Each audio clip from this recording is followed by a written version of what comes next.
প্রিয় দর্শক, আপনারা যে যেখানে আছেন প্রীতি ও শুভেচ্ছা জানাচ্ছি নিউ ইয়র্ক থেকে আলাপ ইউএসএ চ্যানেলে।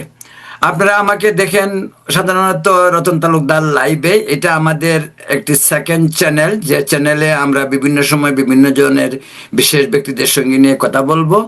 আজকে আমাদের এই অনুষ্ঠানের অতিথি হিসাবে উপস্থিত আছেন আপনাদের খুবই পরিচিত, তিনি এর আগেও রতন তালুকদার লাইভে একাধিকবার এসেছেন। তিনি যুক্তরাষ্ট্র আওয়ামী লীগের সভাপতি ডক্টর সিদ্দিকুর রহমান। তো ডক্টর সিদ্দিকুর রহমান, আপনি কেমন আছেন? আহ কেমন আছি, এটা তো খুব কঠিন শব্দ আমাদের জন্য। রাজনৈতিক ভাবে ভালো নেই, তবে শারীরিক ভাবে বা পারিবারিক ভাবে ভালো আছি ইনশাল্লাহ। কোনো অসুবিধা নেই, খুব ভালো লাগলো যে ভালো আছেন। আপনি এত অ্যাক্টিভ, এত কাজকর্ম করতেছেন, সে তার ফাঁকেও এই বয়সে আপনি যে অ্যাক্টিভ, একজন তরুণ, মানে আজকে তো আপনাকে খুব তরুণ মনে হচ্ছে দেখে। যাই হোক, স্মৃতি ভাই, একটা বিষয় নিয়ে কথা বলতে চাই। সেটা হলো যে ইউনূস সরকারে ইলেকশন দিল 12 তারিখে ফেব্রুয়ারির, আর বিএনপি ক্ষমতায় আসলো। বিএনপি ক্ষমতায় আসার পর এই আওয়ামী লীগের কার্যক্রম নিষিদ্ধ, যেটা সেটাকে এক ধরনের সেই এক্সিকিউটিভ যে পাওয়ারটা মানে ইসে করছিল, মানে ডক্টর ইউনূস সরকার, সেটাকে ওরা আবার সাংবিধানিকভাবে বৈধতা দিয়েছে। তো আওয়ামী লীগের মতন একটি বৃহৎ রাজনৈতিক দল কতদিন এভাবে বাইরে থাকবে, এবং আওয়ামী লীগের ফেরার পরটা কি?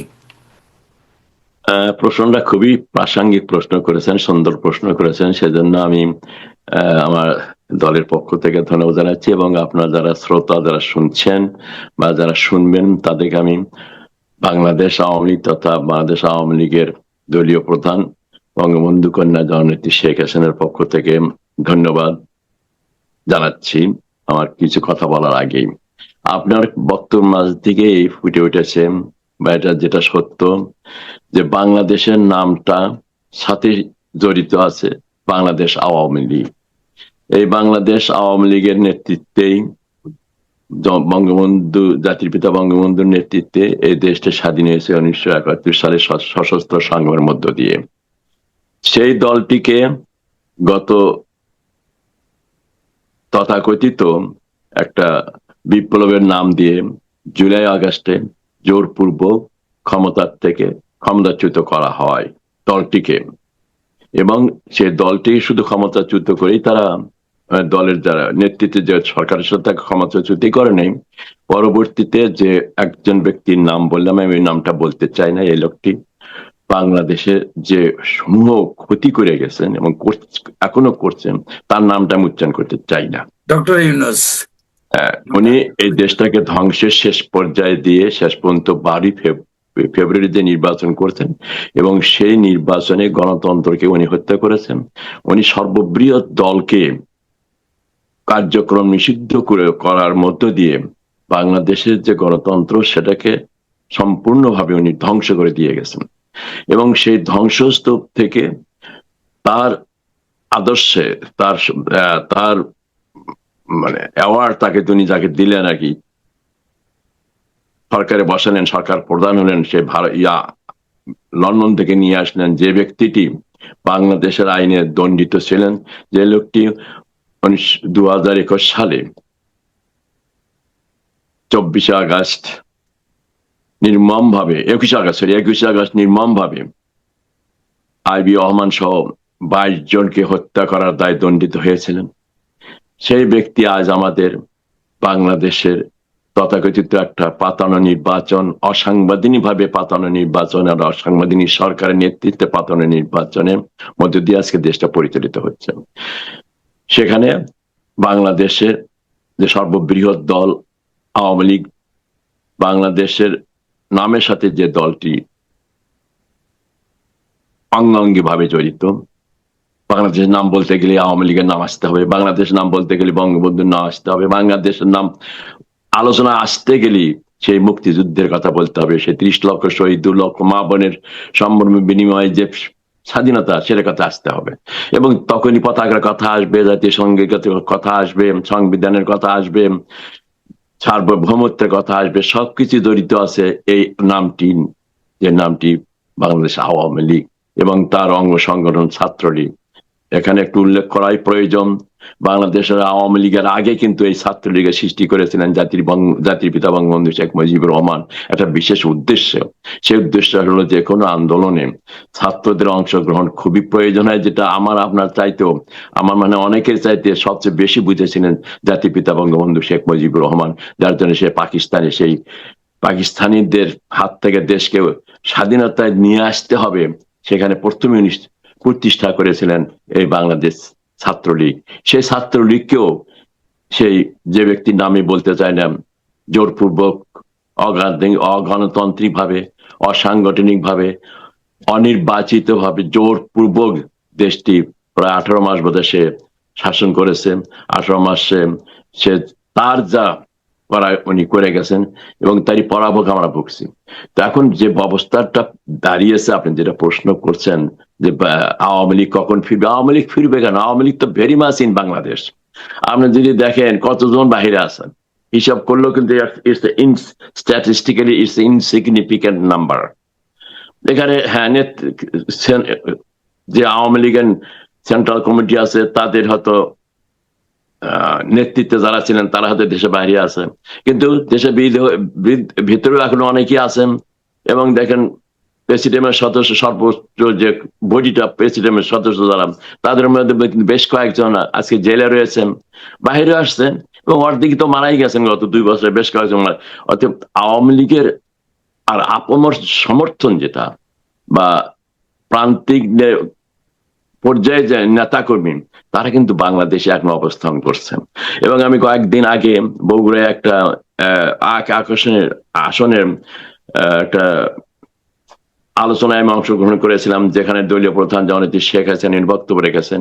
সেখানে আমি রিপোর্টে যা দেখলাম, তাতে যে হাজার হাজার নেতাকর্মীদের গ্রেপ্তার করা হয়েছিল, তাদের কিন্তু অনেকেই তারা এখন জামিনে আছেন।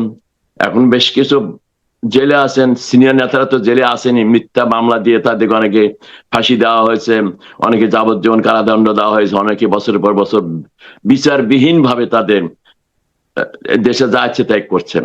তো সে সমস্ত নিয়েই আজকে আওয়ামী লীগের ঘুরে দাঁড়ানো না, ফিরে দাঁড়ানো না, আওয়ামী লীগ বাংলাদেশে আছে এবং এটার একটা অবস্থান তাদের করে নিতেই হবে।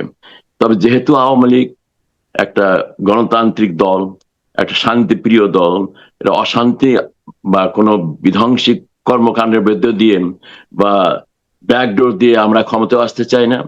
আমরা সে ইতিহাস আমাদের নেই। আওয়ামী লীগ তার আপন গতিতেই জনগণের সমর্থন নিয়ে ঘুরে দাঁড়াবে, কারণ তারা বাংলাদেশে আছে। এখন যেভাবে অন্যায়ভাবে, অবৈধভাবে তাদের কার্যক্রম করতে দেওয়া হচ্ছে না, আওয়ামী লীগের অফিসগুলোতে যেতে দেওয়া হচ্ছে না, এটা কতদিন থাকবে, কতদিন করে রাখতে পারবে? পাকিস্তানিরাই পারে নাই, যেহেতু পাকিস্তানিরা পারে নাই, সশস্ত্র বাহিনীরাই পারে নাই, এখন আমাদেরই তো সরকার, এই সেনাবাহিনী আমাদের, এই বিমান বাহিনী, যেমন যত বাহিনী আছে এটা তো আমাদের, আমরাই তো এই দেশে, আমরা তো তার বাইরে না। 5ই আগস্টের আগে যারা ছিল তারাই কিন্তু এখনো সেই সেনাপ্রধান এখনো উনি আছেন, আমরা নৌবাহিনী বিমানের প্রধানের বোধহয় ওনারাই আছেন। দেশের রাষ্ট্রপতিও, আমাদের দেওয়া রাষ্ট্রপতি এখনো দেশে রয়েছেন। অর্থাৎ সবকিছু মিলিয়ে আমরা যে দেশে নাই তা না, কিন্তু Awami League very much in Bangladesh. তবে জোরপূর্বক অন্যায়ভাবে ডক্টর ইউনূস সেই তার মবক্রেসি, তার মব যে সন্ত্রাসী আইনটা একটা কালচারনি প্রবর্তন করে গিয়েছেন, সেই সাফারিংসই আমরা আজকে আমাদের নেতাকর্মীরা তারা বেরোতে পারছে না, তাদের রাজনৈতিক অধিকার, তাদের রাজনৈতিক বক্তব্য, কথাবার্তা বলা, জনগণের পক্ষ হয়ে কথা বলার সুযোগ থেকে তারা বঞ্চিত আছেন। তবে এই বঞ্চিত কতদিন রাখতে পারবে না। সেটাই প্রশ্ন, আমি যেটা আপনাকে প্রশ্নটা করতে, এই যে ধরা যাক, এই যে আপনার যতগুলি কথা বললেন আওয়ামী লীগের ব্যাপারে, বা এই যে ইউনূস সরকার বা বর্তমান সরকার সম্পর্কে, সবই ধরা যাক, হাইপোথেটিক্যালি ধরে নিলাম সবই ঠিক আছে, কিন্তু এরপরে আওয়ামী লীগ একটি দল হিসেবে আমার আওয়ামী লীগের মানে সেই কিভাবে আওয়ামী লীগ আসতে পারে এবং সেই পরিবেশ তৈরি হইতে পারে যে আওয়ামী লীগ আসবে, একটা পরিস্থিতি তৈরি করবে, এরকম কিছু হইতে পারে কিনা? না, আপনি যেভাবে বলছেন এটা তা আপনি সর্বজনীন। কতদিন অপেক্ষা, মানে ধরেন যে আপনারা কতদিন অপেক্ষা করবেন? রাজনীতিতে কখন কি হবে এটা কিন্তু কেউ বলতে পারে না। যেমনটি আমরা বলতে পারি নাই, আমরা এক নাগারে 15 বছরের বেশি আমরা দেশ পরিচালনার দায়িত্বে ছিলাম, আমরা কোন চিন্তাও করিনি 5ই আগস্ট আমাদের সেই জিনিসের অবসান ঘটবে। তেমনি দেখবেন 2 বছর হয়ে হতে যাচ্ছে। রাজনীতি এটা একটা খুব লম্বা সময় নয়, যে কোনো সময়। বাংলাদেশে কিন্তু 6টা ঋতু আছে, কোন ঋতুতে কখন কি হবে সেটা আমরা সব জানি। তাই বলি, যে কোনো সময়ে যেভাবে বাংলাদেশে মানুষ 5ই আগস্টে তাদের মিথ্যা কথা মধ্য দিয়ে আমার সরকারকে, আমাদের যে সরকার ছিল সে সরকারের বিরুদ্ধে তথা আমাদের জননেত্রী শেখ হাসিনার বিরুদ্ধে, বঙ্গবন্ধু কন্যার বিরুদ্ধে মিথ্যা অপবাদ অপপ্রচার করে মানুষকে ভুল বোঝানো হয়েছিল। কোটা আন্দোলনকে কেন্দ্র করে যে আন্দোলনটা সংগঠিত হয়েছিল, সেই কোটা আন্দোলন আজ কোথায়? সেই কোটা আন্দোলনের যে নেতৃত্বদানকারী তারা আজ কোথায়? সেই কয়েকজন যারা ওই সময় নেতৃত্ব দিয়েছে তারাই আজকে দেশের যে অচল অবস্থা তারা বুঝতে পারছে না যে কি অচল অবস্থার মধ্যে দিয়ে দেশ চলছে, অর্থনৈতিক অবস্থার কি অবস্থা, এবং বিভিন্ন ধরনের চুক্তির মধ্য দিয়ে বাংলাদেশকে আজকে কোথায় নিয়ে গেছে আমি অত ডিটেলসে যাব না, বা যাওয়ার সময়ও নাই। সবকিছু মিলিয়ে আপনি যে প্রশ্ন করেছেন যে কবে আওয়ামী লীগ ফিরে আসবে, আমি যে কথাটা বলছি, Awami League very much in Bangladesh. আপনি যদি আওয়ামী যারা সরকার চালাচ্ছে তাদের সংসদই বলেন, তাদের যে কোনো ধরনের আলাপ আলোচনা বলেন, প্রথমে কিন্তু আওয়ামী লীগের কথা আসে, প্রথমে জননেত্রী শেখ হাসিনার ব্যাপারে কথা কথা আসে। মাঝে মাঝে নিজকে আমার কাছে কি বলবো, কিভাবে এটা বলবো, যে বর্তমান প্রধানমন্ত্রী উনি গতকাল চিটিয়াগাং গেছেন, তার আগে সিলেটে গিয়েছিলেন।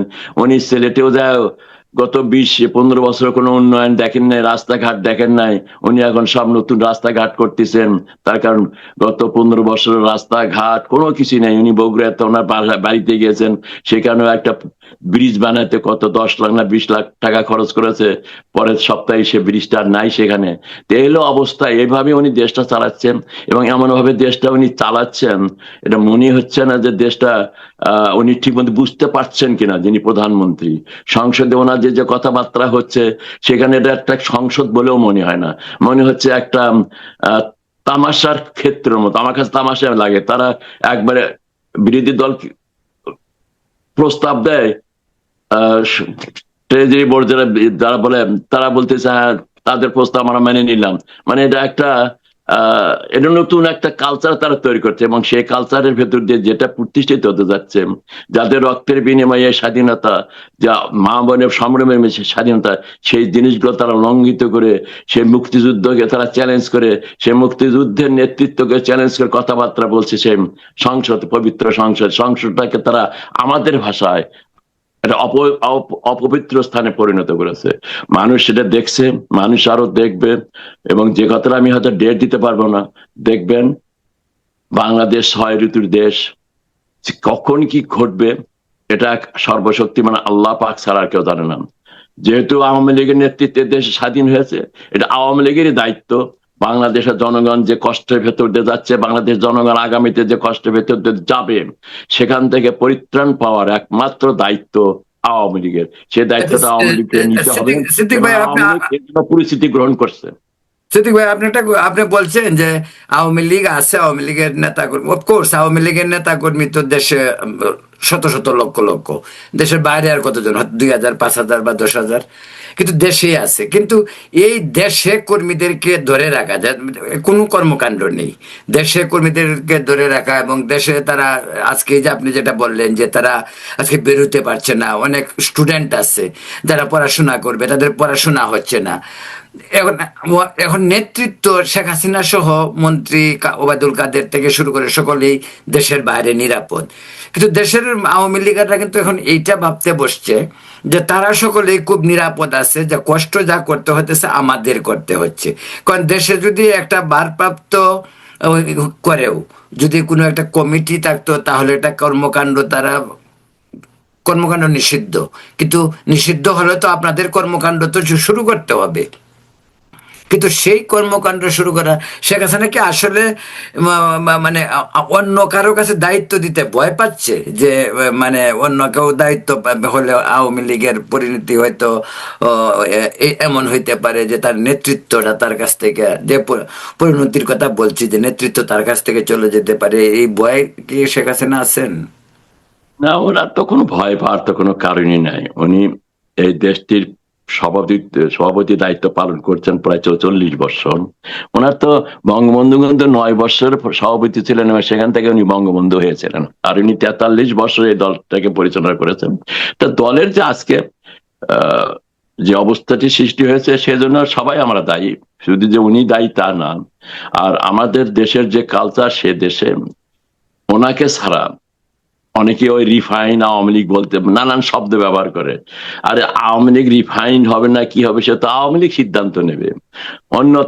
আপনাদেরকে এত চিন্তা করতে হবে কেন? আমি আপনাকে বলছি না, কিন্তু আপনার এত চিন্তা করতে হবে না কেন যে নেতৃত্ব, আমাদের নেতৃত্ব very much in in position, very much they are doing their job.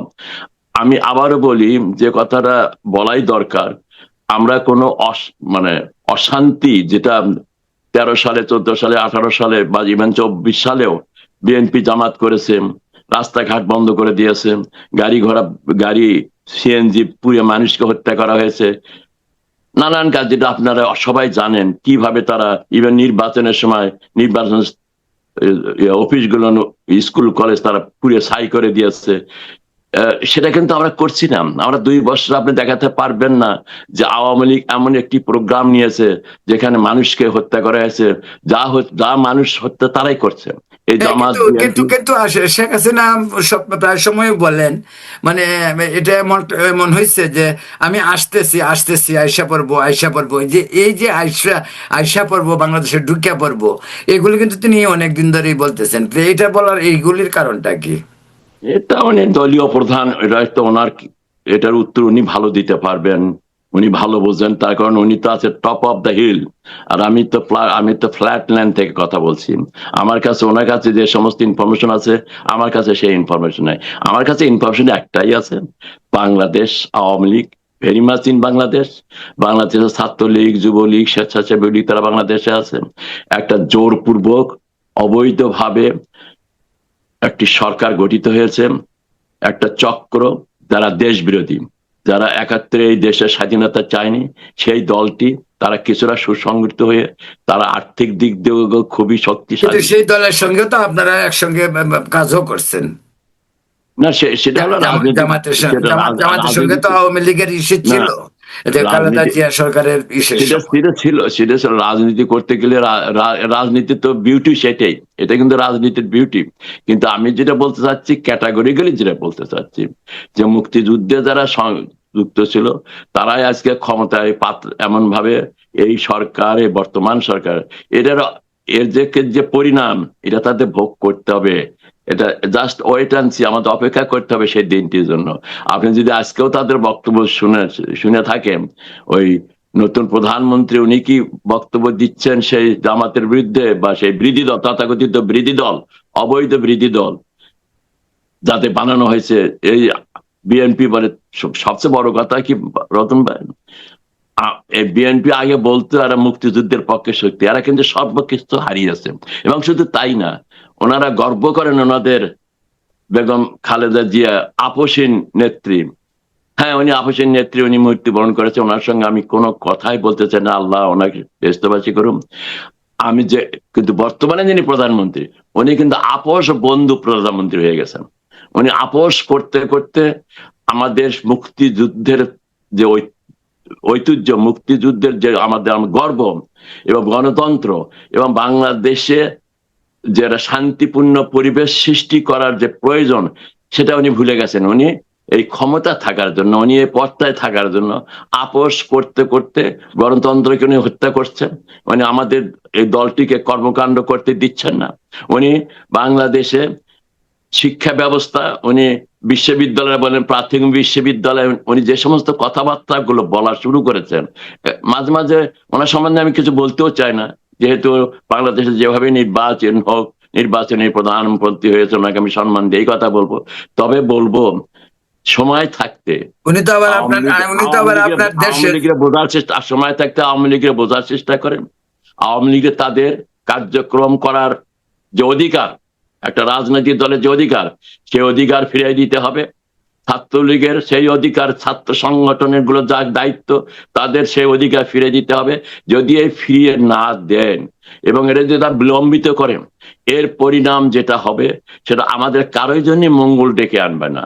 সেখানে হয়তো আমাদেরকেও অনেক ক্ষতিগ্রস্ত হতে হবে, আমাদেরকেও আরো আরো চরম পদক্ষেপ নিতে হতে পারে। তবে আমি আবারও বলি, আমরা শান্তিপূর্ণভাবে সে অবস্থার জন্য প্রস্তুতি আমরা নিয়েছি, এবং জননেত্রী শেখ হাসিনা মাননীয় প্রধানমন্ত্রী আমাদের যে কথাটি নিয়ে যে ঘোষণা দিয়েছেন, সে নিয়ে আমরা কাজ করছি।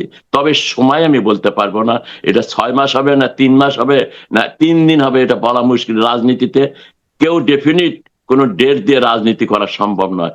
তবে আমি দেখছি, আমি যেভাবে দেখছি, আমরা যেভাবে দেখছি, আমরা সেভাবেই কাজ করে যাচ্ছি। আমরা বাংলাদেশের জনগণের কাছে আমাদের মেসেজটা পৌঁছানোর চেষ্টা করছি, যে আপনারা একটু ভেবে দেখুন, 5ই আগস্টের আগে আপনারা ভালো ছিলেন না আজকে যে অবস্থায় ডক্টর ইউনূসের সময়, বর্তমানে সেই আপোষ বন্ধু প্রধানমন্ত্রীর সময় আপনারা ভালো থাকছেন বা ভালো থাকতে যাচ্ছেন? যে অবস্থাটা সৃষ্টি করেছে বাংলাদেশটাকে এখন একটা প্লাস্টিক কার্ডের দেশে পরিণত করতেছেন। এ দেশে কোনো শিক্ষা ব্যবস্থা সুপ্রতিষ্ঠিত হোক, ব্যবসা বাণিজ্য সুপ্রতিষ্ঠিত হোক, কলকারখানা, মানুষের জীবন যাপনের যে পথগুলো, সেগুলোকে উন্নয়ন করা হয়, এ সমস্ত কোনো কিছুর দিকে তাদের ভ্রুক্ষেপ আছে বলে আমার মনে হয় না। তথাকথিত যে বাজেটে দিয়েছে, সে বাজেটে কি করেছে, সরকারের যারা চাকরি, কত পার্সেন্ট লোক দেশ চাকরি করে, তাদের বেতন আবার মানে প্রায় 3 গুণ বাড়িয়ে দিয়েছে। এই টাকাগুলো ওনারা কোথায় পাবেন?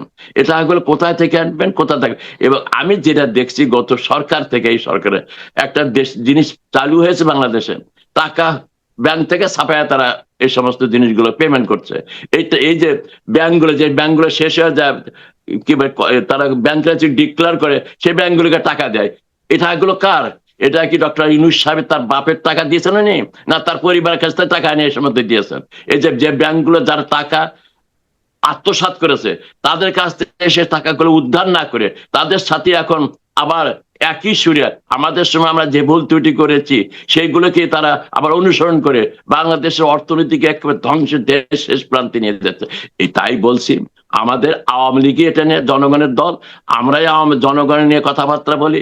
এই দেশে 5ই আগস্টের আগে যে অবস্থিতি হয়েছিল, যেখানে মানুষ শান্তিতে থাকতে পারতো, যেখানে ছেলেমেয়েরা ঠিক মতো লেখাপড়া করতে পারতো, ছোট 6-7 বছরের মেয়ে সেখানে ধর্ষিত হতো না, এবং প্রতিদিনই ঘাটে, বিলে বা নদীতে লাশ ভাসতো না, যে অবস্থা সৃষ্টি হয়েছে এখন, সেখান থেকে পরিত্রাণ পাওয়ার জন্য আমাদেরকে কাজটি করতে হবে।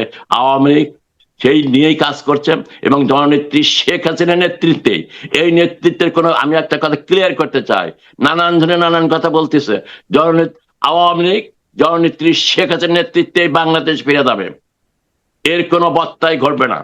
এবং জননেত্রী শেখ হাসিনার নেতৃত্বে বাংলাদেশে নতুন ভাবে, নতুন আঙ্গিকে আওয়ামী লীগের কর্মসূচি নিয়ে কাজ করবে।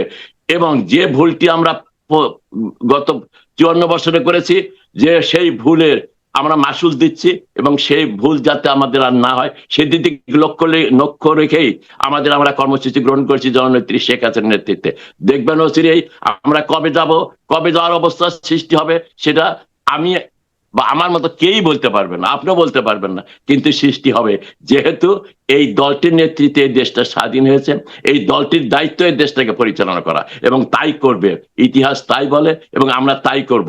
এবং সেজন্য আমি বলি, আমাদের সময় বেশি লাগবে না, আমাদের নেতৃত্ব সবই ঠিক আছে, আমাদের আওয়ামী লীগের সেন্ট্রাল কমিটি ইনট্যাক্ট অবস্থায় আছে, তারা দিন রাত কাজ করতেছেন। যেটা বলি, আমরা শান্তিপূর্ণ পরিবেশে, শান্তিপূর্ণ অবস্থায় আমরা সে 5ই আগস্টের যে অবস্থা সৃষ্টি ছিল সেই অবস্থায় আমরা দেশটাকে ফিরিয়ে নিয়ে আনবো, এবং এটাকে আনতে হবে। সে ব্যাপারে আমার বিশ্বাস বাংলাদেশের জনগণ বর্তমানে 60 থেকে 70% মানুষ আমাদের সমর্থন করে। যে নির্বাচনটা হচ্ছে, এই নির্বাচন যদি আমাদের নির্বাচন করার সুযোগ দিত, তাহলে দেখতো বাংলাদেশের বিশ্ব দেখতো, এবং যারা বড় বড় কথা বলে তারাও দেখতো যে আওয়ামী লীগ কোথায়, রাজনীতি দলের তাদের অবস্থান।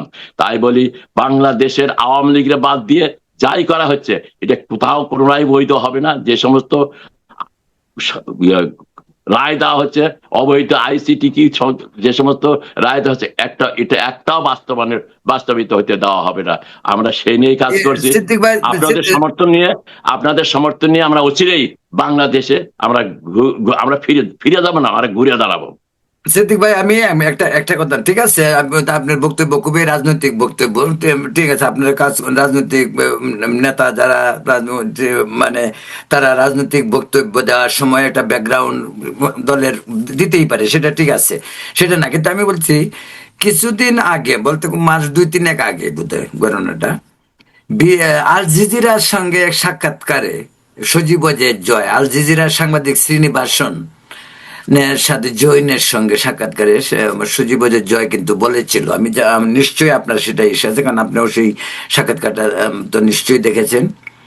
সেখানে সজীব জয় বলছিল যে আমার মা, এক্স্যাক্টলি যে কথাটা বলছিল, আমি সেই কথাটাই আপনাকে বলছি, যে আমার মা বুড়া হয়েছে, উনি এখন অবসরে যাবেন, তিনি রাজনীতিতে এতটা ইসে না, তো রাজনীতির আওয়ামী লীগ থাকবে, কিন্তু উনি অবসরে যাইতে পারেন। এটা কিন্তু সজীব জয়ের কথা 5-6 মাস আগে যখন আল জাজিরা বলছে। তো ওনার তো আসলে বয়স হয়েছে।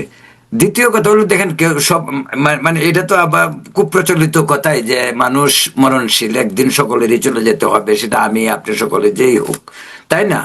তো এই প্রেক্ষিতে উনি যদি মনে করেন, যে আপনি কিছুক্ষণ আগে বললেন যে দেশের বাইরেও আওয়ামী লীগের কমিটি যারা কাজ করতেছে, কিন্তু কেন কমিটিকে মানে ইসে করা হয় না, রিসাভল করা হয় না, বা নতুন কমিটি ভারপ্রাপ্ত দিয়ে শুরু হইতে পারে? কারণ উনার উপরে যেহেতু অলরেডি ফাঁসির আদেশ হোক, যেটাই হোক, আপনি মানেন বা না মানেন, আইসিটি থেকে যেটা করছে ধরা যাক এটা অবৈধ, তারপরেও এখন যারা শাসন ক্ষমতা যাদের হাতে, তারা তো ব্যাপারটা প্রয়োগ করতেছে। তো এই প্রেক্ষিতে উনি কেন ধরেন একটি কমিটি করতে পারতেছেন না? একটা কমিটি করলে তো কমিটির কাজ দেশে এবং দেশের বাইরে 2 জায়গাতেই করতে পারে। আমি তো কথাটা বলছি, তো আমাদের কমিটি যেটা আছে সেটাই কাজ করছে। তারা কোথায়? তারা তো সবাই বাইরে। বাংলাদেশ আওয়ামী লীগের ইতিহাস আছে, আমরা একটা কাউন্সিলের মধ্য দিয়ে প্রতি 3 বছর পর পর আমরা না, কিন্তু এটা তো একটা বিশেষ মুহূর্তে গণনা করছে, তাই না? আমি উনি কি অবসর নিতে চান না? সেই পয়েন্টে আমি আসছি। আপনি যেটা বললেন যে উনি কেন কাকু দায়িত্ব দেন না, বা ওখানে একজনকে দায়িত্ব দেওয়ার তো পথটা তারাই বন্ধ করে রেখেছে। যদি আজকে এই দলের কার্যক্রমকে নিষিদ্ধ না করতো, কার্যক্রম আপনারা যদি ডেসপারেটলি না গান, আপনাদের কাজ আপনারা করেন, তার কাজ তারা করছে। আমরা করবেন কেমন কাজ? যেখানে কোনো কার্যক্রমই করতে দিচ্ছে না, নিষিদ্ধ করে রেখেছে, সেখানে আপনি তো কোনো পরিবর্তন করতে পারবেন না। তাহলে তাদের নিষিদ্ধ যদি আপনি মানেন, তাহলে তো আপনি চুপচাপ বসে থাকবেন। তো যে আবার বললেন যে আপনারা বাইরে কাজ করতেছেন না, আমরা মানা ছাড়া তো উপায় নেই। বর্তমানে যে মব কালচার শুরু হয়েছে, এই রং ঘটনা কি আমরা 54 বছর করেছি? আমরা কি বিএনপি বাড়িঘর পুড়ে দিয়েছি কারো? আমার নিজের বাড়িটা আপনি জানেন, আমি তো ছোটখাটো রাজনীতি করি, বিদেশে করি, আমি তো বাংলাদেশে। আপনার বাড়ি তো প্রধানমন্ত্রীর বাড়ির কাছেই। তা হোক, বাড়ি পুরে, এটা তো আগে ছিল না ভাই। আপনি যদি দেখেন আগে যারা মন্ত্রী ছিল, আমরা যেন আওয়ামী লীগ ক্ষমতায় আসছে, আমরা কি বিএনপির মন্ত্রীদের বাড়ি পুড়িয়ে দিয়েছি? আমরা কোনো নেতা বাড়ি পুড়িয়ে দিয়েছি? এবার যদি দেখেন, আমরা প্রত্যেকটা মন্ত্রী বলতে গেলে যত মন্ত্রী ছিল বা বড় বড় পদে যারা ছিল, সেন্ট্রাল সবারই বাড়ি ঘর পুড়ে। খালি তাই না, বঙ্গবন্ধুর বাড়ি, যেটা বাংলাদেশের বাড়ি বলা হয়, সে বাড়িটা পুড়িয়ে মাটির সাথে মিশিয়ে দেওয়া হয়েছে। এই হলো বর্তমানে বাংলাদেশের রাজনীতি। সিদ্দিক ভাই, এবার তো কোনো স্বাভাবিক প্রক্রিয়া দেন। আপনারা ঠিকই আছে, আপনারা বিএনপি কোনো নেতার বাড়ি পড়েন নাই বা কোনো কিছু করেন নাই, সেটা ঠিক আছে, কিন্তু এবার তো একটা অস্বাভাবিক ওয়েতে, মেটিকুলাসলি ডিজাইন হোক, যেভাবেই ডিজাইন হোক, একটা আন্দোলন তো না, না, হয়েছে, আমি সেটাই বলছি, একটা আন্দোলন হয়েছে। এটা ডক্টর ইউনূস এবং কয়েকজন লোকের সমন্বয়ে, এবং সেখানে আমাদের এখন কথা কথা কথা এসে যায়, সেখানে মানে প্রাইমারিলি যে রোলটা প্লে করেছেন বর্তমানে সেনাপ্রধান, উনি ডে ওয়ান থেকে যে কাজটা করেন, এখনো উনি সেই জিনিসটাকে সেখান থেকে উনি সরে আসছেন না। উনি যদি একটু ওনার জাস্ট হয়তো নিউট্রাল। ওনার হয়তো সরার স্কোপ নাই, আপনারা বলতেছেন যে আপনারা তাকে নিয়োগ দিচ্ছেন, কিন্তু না, না, এমন তো আমাদের হইতে লোক পারে বিহাইন্ড দ্য হ্যাঁ, সিন তার আম- পিছনের যে লোক, একজন লোকই তোর কাজ করে, সেনাবাহিনীর চিফ, না, সে না, হলো সেনাবাহিনীর চিফ, কিন্তু তার না, পিছনের লোকজন তো আছে, তার তো এমন এমন তো হইতে পারে যে সে হয়তো করতে চায়, তার পিছনের লোকের যার জন্য সে করতে পারে না, এটাও তো হইতে পারে। যেমন প্রেসিডেন্ট, না, না, আপনাদের না, না, প্রেসিডেন্ট রেখে আসছেন, প্রেসিডেন্ট এটা রেখে আসার অর্থ তো এটা না যে প্রেসিডেন্ট তো এখন যে গভর্নমেন্ট আসছে তাদের কথা এই একটু শুনতে হবে। এই কথা যদি আসেন, বুঝছেন, ওটাই উনি পারলেন, উনি তারেক সাহেবকে নিয়ে গেলেন বাংলাদেশ, নিয়ে গেছেন না পঞ্চম স্তরের ইয়ে দিয়ে। কেন উনি মাননীয় প্রধানমন্ত্রীকে ওই সময় উনি রক্ষা করতে পারেন নাই? কি হয়েছে তখন? কি কারণে? যদি আপনি ওই সময়কার দেখেন, না পাঁচই না না, আগস্ট, ওই ওই পাঁচই সময়কার ওই আগস্টের, সময়কার যেভাবে জনস্রোত এমনও তো হইতে পারে যে না, না, আন্তর্জাতিক জনস্রোত কিছু জনস্রোত হয়নি যেভাবে ভাই, আছে শোনেন। তার এখানে পাইলে হয়তো ধরে মেরে ফেলতে পারতো, ধরে বাঁচানোর জন্য না, না, হয়তো ওখানে ভারতও আসবে কেন? চেষ্টা তার করছে, ওখানে আসতে, সেও না, চেষ্টা না, করছে। তার কাছে আসবে কেন? আসার ক্ষমতাটা এখন এখন কি তারেকের কাছে কেউ যেতে পারে? দেশে যদি আবার কোনো আন্দোলন হয় তাহলে না, হইতেও না, পারে, যেতে পারে। এরশাদ হ্যাঁ। আন্দোলনে পতন হয় নাই, না, না, প্রথমে এরশাদেরও তো আন্দোলনে পতন হয়েছে। না, কারণ কি এরশাদকে মেরে ফেলছে?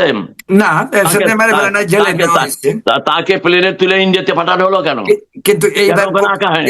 এইবারের কেন প্রক্রিয়াটা কেন তাকে ক্যান্টনমেন্টে রাখা হয়নি? উনি যেতেছিলেন টঙ্গিপাড়ায়, তখন সেখানে কেন রাখা হয় নাই? কে করেছে এটা? কারা করেছে এটা? এবং না, এটা করেই তো আজকে দেশের দেশে মাটিতে হয়তো তারা নিরাপদ মনে করে নাই, তারা তা ওনার জন্য। না, ওনারা এবং নিরাপদ আপনাকে মনে আরেকটা করেন না। জিনিস তাহলে বুঝতে হবে, ওনারা যে ওথ নিছেন, দায়িত্বটা কি? প্রেসিডেন্ট বা ইয়েকে বেঁচে রাখার, ইয়ে করে প্রোটেকশন দেওয়ার দায়িত্বটা কার? কার দায়িত্ব সেটা? না ওটা তো সেটা একদিন, শেখ এটা হাসিনা। একটা লম্বা, সেটা একটা লম্বা ইয়া হবে। কিন্তু এই লোকটির জন্যই, এই লোকটি সমূহ খরদি করেছে, শুধু ওই সময় সরকারটারই পতন ঘটায়নি, সে আমার এই দলটাকে, এই আমাদের এই সর্ববৃহৎ দলটাকে পথে বসিয়েছে এই একটি মাত্র লোক। এই লোকটা যদি একটু শক্ত হতো, তাহলে আজকে এই অবস্থাটা সৃষ্টি হতো না। এবং তার জন্য আমাদেরকেও ভোগান্তি ভুগতে হবে, আপনি যেটা বলছেন, এবং আমাদের প্রাপ্য যেটা ফিরে পেতে আমাদের আরো ত্যাগ স্বীকার করতে হবে। আমরা সেই নিয়েই কাজ করছি, এবং সেটা আবারও আচ্ছা বলি, আচ্ছা, আবারও বলি, আওয়ামী জয় লীগ, মামা, আপনি আপনার তো যেটা আপনি তো প্রশ্ন। বলেন, সিদ্দিক ভাই, আপনি ভুলের কথা বললেন বারবার, একাধিকবার আপনি আমার এই অনুষ্ঠানে বহুবার বলছেন যে আমাদের অনেক ভুল হয়েছে, কিন্তু আওয়ামী লীগের নেত্রী শেখ হাসিনা তো তার এই যে এই ভুলের কথা তো তিনি একবারও জাতিকে বলেন না যে আমাদের ভুল হয়েছে, আমাদেরকে মানে এই ভুলের জন্য ক্ষমা প্রার্থী, ভুলের জন্য তো মানুষ ক্ষমা চায়, তাই না? ক্ষমা কখন চায়, কোন সময়? আমাদের সেই ক্ষেত্রে তৈরি করেছি আমরা, সেটা না হয়নি তো। দেশ ছাড়ার আপনি পরে তো উনি এক বলতে ধারতে, পারেন না, যে না, না। মানে আপনি এক সাইডে কথা বলতেছেন, আপনার কথা বলছি না। এই সরকার বা সেই জোরপূর্বক যে সরকারটি 18 মাস দেশটাকে ধ্বংসের দেশ শেষ পর্যন্ত নিয়ে গেছে। আপনি যে প্রশ্ন করেছেন ওটা আমি উত্তর দিয়ে নেই। জয় মামা যে কথাটা বলেছে, আমরা জয় মামা বলি, সজীব বলছে জয় যে কথাটা আল জাজিরে বলেছে, বাবা মার সম্পর্ক, মা ছেলের সম্পর্ক, উনি রাজনীতি এখানে কিন্তু ততটা ওই তার যে কথা রাজনীতির সাথে এটা যায় না। ওনার মার প্রতি ছেলের তার যে আবেগ, সে আবেগ থেকে সে কথা বলেছে। সেটা হইতেই পারে, হ্যাঁ, সে আবেগ থাকতেই পারে। সেটা আবেগ থেকে কথাটা বলেছেন। আবেগটাতে কেন জানেন? হুম। যে তার আগে আবেগটা হলো এই, যে মা 15টি বৎসর এই দেশটার জন্য এত কাজ করলো, প্রতিটা মানুষ আজকে যে চলাফেরা করতেছেন, বিভিন্ন জায়গায় যাচ্ছেন, রাস্তাঘাট, মেট্রো রেল, এটা কিন্তু শেখ হাসিনাও এনজয় ব্যবহার করছে না, বা আমরাও করছি না।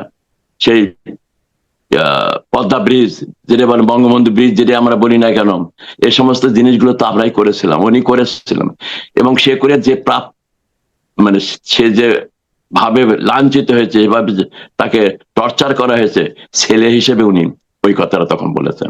তবে রাজনীতিতে আপনি আরেকটা বলেছেন, ওনার বয়স হয়েছে, রাজনীতিতে কোনো বয়স দিয়ে রাজনীতি হয় না। কিন্তু রাজনীতির কোনো বয়স সীমা নেই।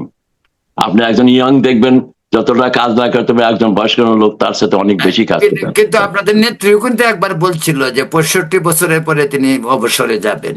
না না, এটা তো সব, হ্যাঁ, এটা কইতেই পারে, কথার এটা তো করতে পারে, এটা শোনেন, এটা নেতা কর্মীদের ইয়ে করার জন্য, রাগটা দল চালানোর জন্য যা যা করে উনি তো আবার এখন তো বলছেন যে আমার শেষ নিঃশ্বাস, আমার নিঃশ্বাস থাকা পর্যন্ত আমি নেতা কর্মীদের সাথে থাকতে চাই। উনি তো ঘোষণা দিচ্ছেন এটা, উনি তো এখন তো ক্লিয়ার করে দিচ্ছেন যে উনি কি করবেন, ওনার অবস্থান কি। উনি বাংলাদেশ আওয়ামী লীগের সভাপতি, উনি যতদিন বেঁচে আছেন উনি থাকবেন, ওনাকে আমরা রাখবো। ওনাকে ছাড়া আমরা দ্বিতীয় করে চিন্তা করতে পারছি না, আমরা করবো না চিন্তা। না, ওইটা ঠিক আছে, এটা অধিকাংশ আওয়ামী লীগের ক্লিয়ার। অনেকেই অনেক কথা বলবে, আমার দলের ভেতরে অনেকে এভাবে চিন্তা ভাবনা আছে। মগজ থেকে বের করে নিয়ে যান, মগজ থেকে বের করে নিয়ে যান। জননেত্রী শেখ হাসিনা বাংলাদেশ আওয়ামী লীগের নেতৃত্বে থাকবেন, উনি যতদিন আল্লাহ ওনাকে বেঁচে রেখেছেন, সুস্থ রেখেছেন, উনি আমাদের নেতৃত্ব দেবেন এবং ওনার নেতৃত্বে আমরা ঘুরিয়ে দাঁড়াবো বাংলাদেশে, অবশ্যই আমরা দাঁড়াবো। আমার ধারণা আপনার যে মানে যে অভিমত যেটা এখন বললেন, অধিকাংশ আওয়ামী লীগের এই ধারণা যে তারা শেখ হাসিনার নেতৃত্বের প্রতি তাদের আস্থা রয়েছে। কিন্তু যে প্রশ্নে আমি যে বলছিলাম যে দেশে এখন এমন একটা সিচুয়েশন যে একটা ভারপ্রাপ্ত প্রেসিডেন্ট বা ভারপ্রাপ্ত সেক্রেটারি, অনেক সময় কিন্তু দেখবেন সোশ্যাল মিডিয়ায় এগুলি আসে যে করে আপাতত উনি যেহেতু উনি বলতে পারে যে এই আমাদের লিডারশিপ, আমি পিছনে আছি, কাজ শুরু হইলো আওয়ামী লীগের, পরে দেখা যাবে কার্যক্রম ওই সেটা আপনাকে যদি কাজে দলকে যদি অ্যাক্টিভ করতে হয় তো কমিটি করার দরকার। যাই হোক, এই নিয়ে আপনার সঙ্গে অনেকক্ষণ কথা হয়েছে। আমি একটা লাস্ট প্রশ্ন আপনাকে করব। প্রিয় দর্শক, আপনারা দেখছেন নিউ ইয়র্ক থেকে চ্যানেল আলাপ এর সঙ্গে কথা বলছি ডক্টর সিদ্দিকুর রহমান, যিনি যুক্তরাষ্ট্র আওয়ামী লীগের সভাপতি এবং একজন ত্যাগী আওয়ামী লীগ নেতা। সিদ্দিক ভাই, এটা একদম লাস্ট প্রশ্ন।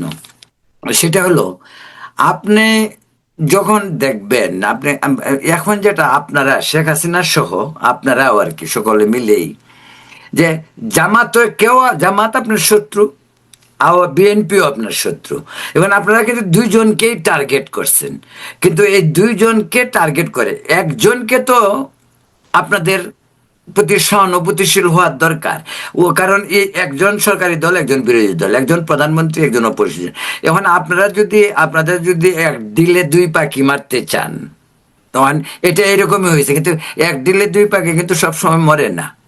তো ঘটনা হলো যে মানে আপনি বিএনপিকেও কুচাবেন, আবার জামাতটাও গালিগালাজ করবেন, বিএনপিকেও গালিগালাজ করবেন, তাহলে আপনাদের যে পুনর্বাসনের পথটা তো এখানেও রুদ্ধ হয়ে যায়। আমরা কিন্তু অফিসিয়ালি বিএনপির আমরা কোনো সমালোচনা করি না। তারপরে এই মুহূর্তে তো আমাদের সমালোচনা করার কোনো সুযোগই নাই। আপনারা করেন, এমনকি শেখ হাসিনাও করে। না না, সেটা দু একটা কথা অনেক সময় উনি উদাহরণ অনুসারে বলেন, এক্সাম্পল হিসেবে আসে। যখন একটা মেয়েকে 7 বছর মেয়েকে রেপ করে হত্যা করা হয়, যখন দেশে মানুষের যে অভাব অনটনের কথা আসে, হামে হাজারের মতো শিশু মারা যায়, তখন তো উনি যেহেতু টেকনিক্যালি তো উনি একদিক দিয়ে বলতে পারেন উনি প্রধানমন্ত্রী ছিলেন, এখনো প্রধানমন্ত্রী আছেন, পদত্যাগ করেনি, তো ওনার অনেকগুলো ব্যাপারে উনি কথা বলতে পারেন। তবে এই সরকারের বিরুদ্ধে কিন্তু এই অসাংবিধানিকভাবে পাতানো যে সরকার হয়েছে তার প্রধান বা বিএনপির বিরুদ্ধে আমাদের অফিসিয়ালি এখনো আমরা তাদের সমালোচনায় যাব না। আমরা তাদের কর্মকাণ্ড আমরা অবজার্ভ করছি। তবে আমাদের যে কথাটা থাকবে যে বিএনপি একটি গণতান্ত্রিক, তারাও গণতান্ত্রিক, এই দেশটাকে তারা 2-3 বার পরিচালনা করেছে, তাদের সে এক্সপিরিয়েন্সও রয়েছে। অথচ তাদেরও বোধগম্য হওয়া উচিত যে বাংলাদেশ আওয়ামী লীগের মধ্যে একটা এত বড় একটা বড় দল, আপনাদের সুযোগ দিতে হবে না। আপনারা যদি তাদের সমালোচনা, না সেই সুযোগটা তো তাদের দিতে হবে। সেই সুযোগটা তো তারা তো সরকারের, এই কাজটা তো তাদের। তারা যদি আমাদের দলের কর্মকাণ্ড শুরু করার সুযোগ দিয়ে দেয়, আজকে যদি উইথড্র করে, দেখবেন কালকে থেকে আমাদের কর্মকাণ্ড শুরু হবে এবং সেটা সরকার উৎখাতের কর্মকাণ্ড হবে না। তাদের কর্মকাণ্ডকে সহযোগিতা করার জন্য বিরোধী দলগুলো প্রয়োজন। গত 15 বছর বিএনপি কিন্তু সেভাবে বিরোধী দল ছিল না, কিন্তু কার্যত তারাই বিরোধী দল হিসেবে রোল প্লে করেছে। তো এখন যে বিরোধী দল হয়েছে তাকে আপনি যেটা বললেন, আমরা কিন্তু বিরোধী দল এবং সরকারি দল সমানভাবে আমরা যাচ্ছি না। আমরা কিছুটা লাইন অফ অ্যাকশন আপনি দেখবেন এখন আমরা শুরু করব। আমরা এই যারা জুলাই আগস্টে গণহত্যা করেছে, যারা এনএমটি নিয়ে সেই গণহত্যা বিচার করা যাবে না, তাদেরকে আমরা আইডেন্টিফাই করেছি এবং তাদের বিচার বাংলার মাটিতে হবে। এবং তাদের বিচার বাংলাদেশ, সেই ব্যক্তিগুলো, সেই ইয়াং পোলাপান যারা আজকে এমপি হয়ে বড় বড় কথা বলতেছেন, সংবিধান নিয়ে কথা বলেন, বঙ্গবন্ধুর প্রতি ধৃষ্টতা দেখান, তারা লন্ডনে গেছে 2 জন। আমেরিকা আসলে আমরা আমেরিকার আইন অনুযায়ী লন্ডনে তারা খুব আরামে কথাবার্তা বলতেছে, আমরা কিন্তু যুক্তরাষ্ট্রের মাটিতে ওইভাবে কথা বলতে দিব না।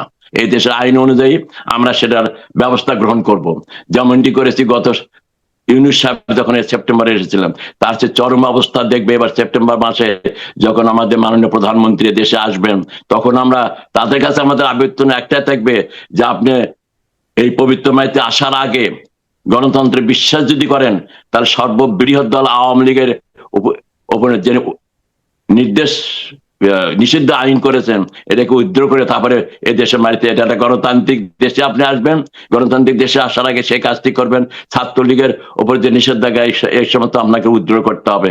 আপনি এই সমস্ত উইথড্র না করে জোরপূর্বক তাদের কর্মকাণ্ড যদি আপনি করতে না দেন, তার পরিণাম কিন্তু আমাদের সবাইকে ভুগতে হবে। তার কারণ আমরা একটা রাজনৈতিক দল, আমাদের রাজনীতি করার অধিকার আমাদের আছে, আমাদের রাজনীতি করতে দিতেই হবে। সে রাজনৈতিক অধিকার আদায় করতে গিয়ে আমাদের অন্য পথে যেতে বাধ্য করবেন না, এই মেসেজটা আমি আপনার মাধ্যমে দিতে চাই।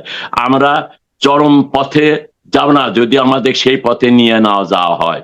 যদি সেই পথে নিয়ে যাওয়া হয়, সেজন্য আমরাও ক্ষতিগ্রস্ত হবে, দেশের জনগণও ক্ষতিগ্রস্ত হবে, বাট আলটিমেটলি ডেমোক্রেসি সার্ভাইভ এবং বাংলাদেশে সেই 71-এর যে চেতনা নিয়ে বাংলাদেশ স্বাধীন হয়েছে, সেই চেতনা নিয়ে আবার ঘুরে দাঁড়াবে এবং বাংলাদেশে দাঁড়াতে হবে।